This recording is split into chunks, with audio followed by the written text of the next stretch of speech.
चाचा जी, ए चाचा जी, रुए खातिर हो। चाचा जी से हम एक सवाल करना चाहेंगे, क्या पता है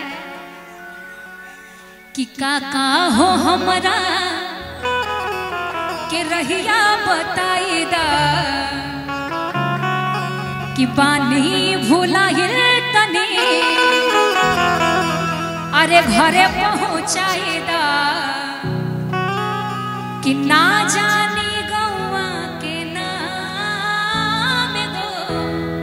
इसके आगे का लाइन आप लोग को गाना है।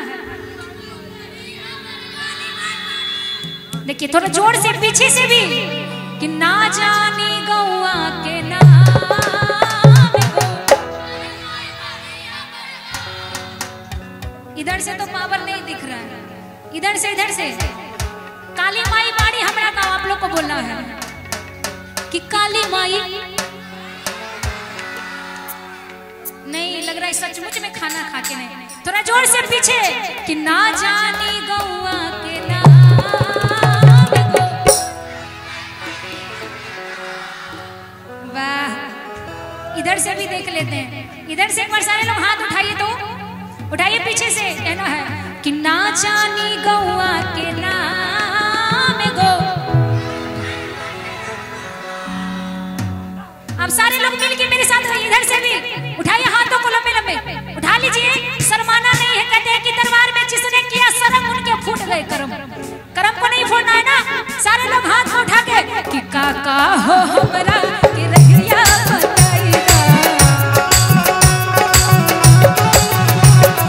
पानी भुलाइल तनी घरे पहुँचाईदा। काका हो हमरा के रहिया बताईदा पानी भुलाइल तनी घरे पहुँचाईदा। ना जानी गौवा गो काली माई बारी हमरा ओए गो काली माई बारी हमरा।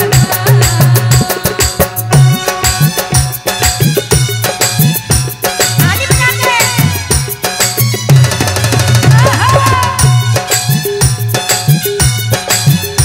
जय हो भैया।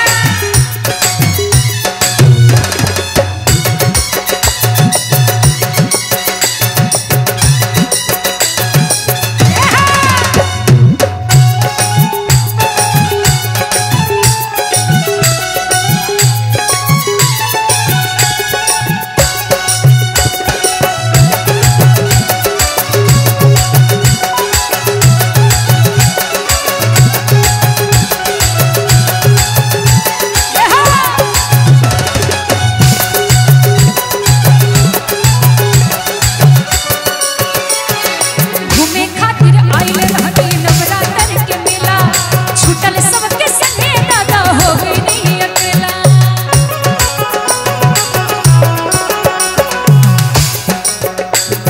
घूमे खातिर आइल रहनी नवरात्र के मेला। छूटल सबके संगे दादा हो गई नहीं अकेला। अब से हो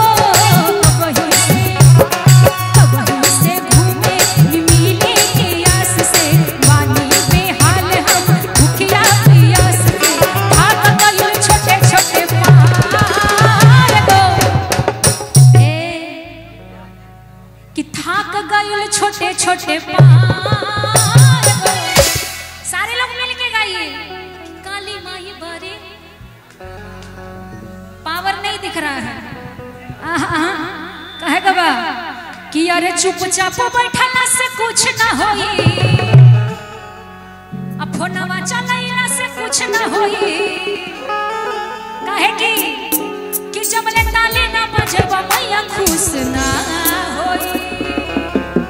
कहते हैं कि मोबाइल वही अच्छा होता है जिसमें टावर होता है।